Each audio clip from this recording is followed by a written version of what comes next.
बिस्मिल्लाहिर्रहमानिर्रहीम बिस्मिल्लाहिर्रहमानिर्रहीम।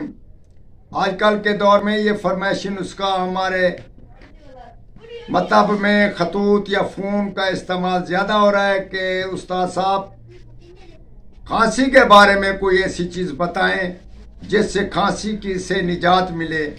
हम आपको बुखार वाली खांसी हो, कमज़ोरी वाली खांसी हो, दमा वाली खांसी हो या फिर काली खांसी का आप पे दौरा हो, तो उसके सब खांसियों में ये जो नुस्खा है एक बायक वक़्त बिल्कुल बराबर का काम करता है।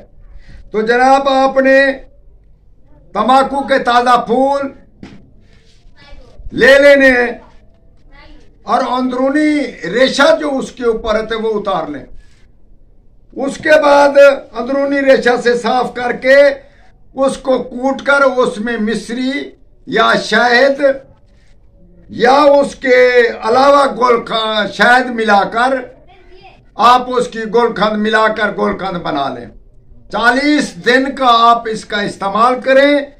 खुराक 3 हफ्ते तक खाएं, 4 माशा से 6 माशा खुराक रोजाना खाया करें और ये इंशाल्लाह ताला आपसे जिंदगी भर खांसी जाती रहेगी। जैसी भी खांसी होगी, दमे वाली खांसी है, काली खांसी है या वैसे बुखार तिब वाली खांसी है, टीबी वाली खांसी है, आप इससे ज़रूर निजात मिलेगी आपको।